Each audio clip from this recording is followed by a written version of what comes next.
Bueno, pues en esta escuela de familia le damos la bienvenida a un nuevo miembro que va a formar parte de esta escuela que estamos haciendo en este curso escolar y que vamos a tratar con él sobre la dislexia, así que ya le llamamos la atención de muchos padres, madres, profesores, educadores que estén interesados en este tema, que sabemos que son muchos.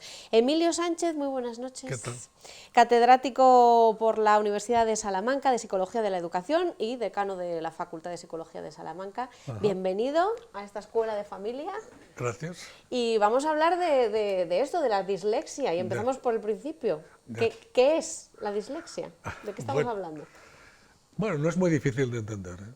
Además, todo el mundo puede ver manifestaciones que son muy claras. Y es que algunos niños, no son muchos, pero los hay, que tienen una evolución en la adquisición de la lectura que es muy lenta y con muchas dificultades iniciales, sobre todo. Entonces, cosas que a muchos les cuesta muy poquito, pues a ellos les cuesta, y en cierta medida no lo superan nunca del todo, con mucha dificultad. Por ejemplo, pues, el leer una palabra nueva que no han visto nunca o que conozcan el significado, pues a estos niños les lleva a ir muy despacio o cometen errores. Por ejemplo, el orden lo cambian. Quizá por un ejemplo muy sencillo, pues, hombre, botella no es el mejor ejemplo, Vaca, pero vaca también sería muy simple. Sí. Pero trueno, trueno, pues claro, el sonido ter, pues pueden hacer tur, neo, o tur, o vacilar, volver para atrás, con lo cual van muy despacito y les cuesta mucho. Entonces, es verdad que todos los niños, sobre todo al principio, pues les pasa lo mismo. Están empezando, pues tienen que acabar de entender que esas letras que ven, pues tienen que ver con sonidos que ellos pronuncian. Pero claro, esto no es inmediato, no es un acto de inspiración, sino que requiere pues, un tiempo. Algunos niños van muy rápido, otros van más despacito, y algunos no solo van despacio, sino que tienen serios problemas. Cuando esos problemas se consolidan, no inmediatamente cuando se consolidan, pues entonces quiere decir que hay una dificultad que llamamos específica si se dan algunas condiciones. Pero quiere decir que pueden aprender cualquier otra cosa, pero la lectura y la escritura lo pueden aprender, pero con mucha dificultad. Mientras que otros ámbitos se mueven sin ninguna dificultad, ahí sí la tienen. Y entonces tiene que ser... Claro. Claro, el problema es que si la lectura consistiera solo en reconocer palabras, pues hombre, tendría importancia, pero no demasiado. El problema es que, según van avanzando en la escolaridad, tienen que leer textos. Bueno, primero son textos que hablan de cosas que conocen, con lo cual no es muy difícil. Pero luego tienen que leer textos que hablan de cosas que no conocen. De un país que se llama Australia, que no han visto nunca y que quizá no vean jamás. Y entonces, claro, tienen que reconocer palabras, saber llegar al significado, tratar de entender lo que les dicen de cosas que no han visto, tienen que imaginarse cómo son. Bueno, utilizo palabras coloquiales para entenderlo. Sí, sí. Entonces, si van muy despacito, les cuesta mucho hacer lo más básico, pues todo el tiempo y energía que dedican a eso va en contra de lo que necesitarían pues, para entender el significado de una oración, entender lo que le quiere decir el texto, ordenarlo correctamente.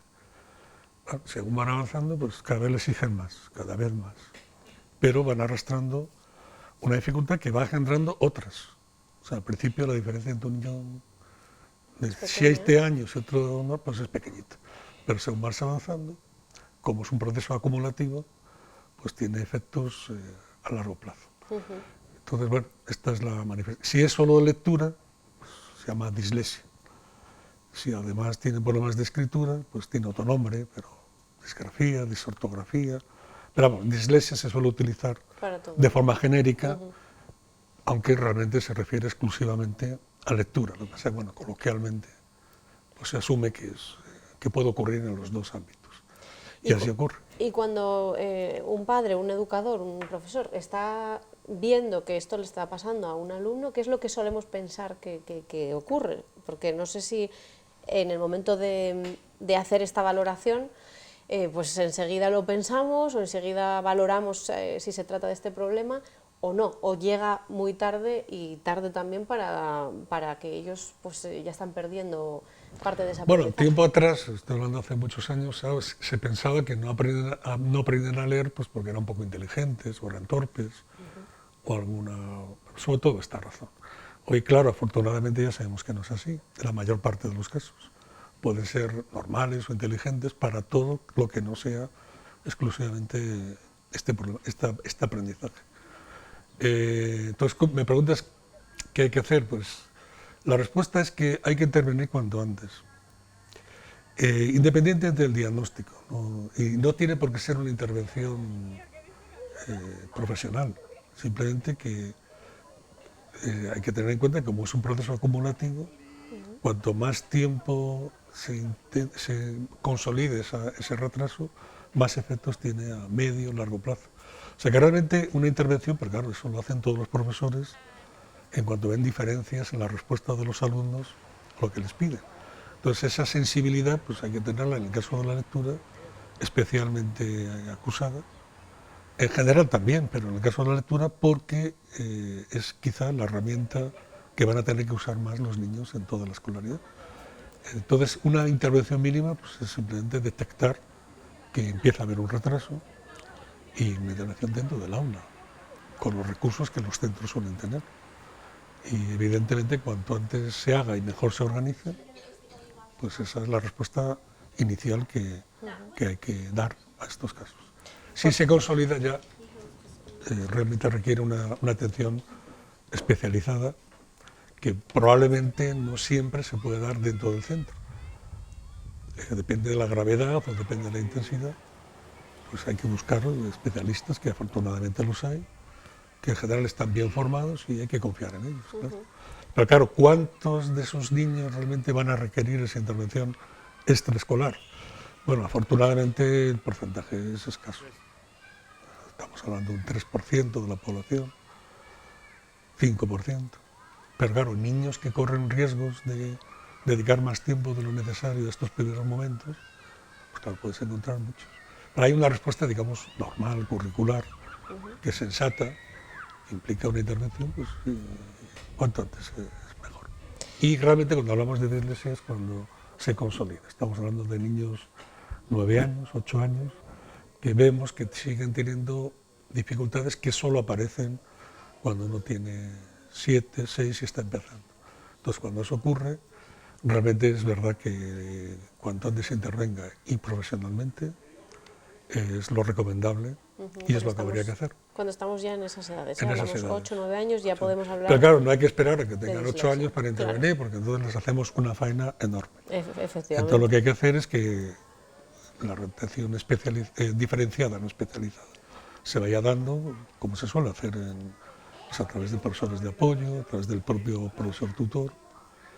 Y cuanto más tenga el centro organizado la respuesta a los alumnos, es decir, que tenga criterios para identificarlos cuanto antes, y también procedimientos para hacer una intervención dentro del aula o dentro del centro, aunque no sea dentro del aula, pues eso es lo que habría que intentar consolidar en todos los centros. Y yo creo que es lo que los equipos multiprofesionales o equipos de psicólogos y pedagogos suelen hacer. Es lo que se está intentando. Es lo que se hacer, suele ¿no? intentar, lo que pasa es que todo es complejo y difícil porque hay que unir recursos, tener criterios claros, consolidarlos. Pero vamos, esto compararlo cómo se atiende ahora, cómo se atendía hace 15, 10 años, yo creo que Ha cambiado ha mucho. cambiado. Bueno, 10 años no sé, pero 20, 25 Sí. años de forma indiscutible. Quizá ahora se ha estabilizado el sistema de tratamiento, tendría que seguir progresando, como todo, y dar una respuesta cada vez más individualizada. Pero vamos, es un problema importante porque afecta a todo el desarrollo ulterior de la escolarización y lamentablemente afecta a todas las oportunidades ulteriores de trabajo y profesionales. Claro, claro.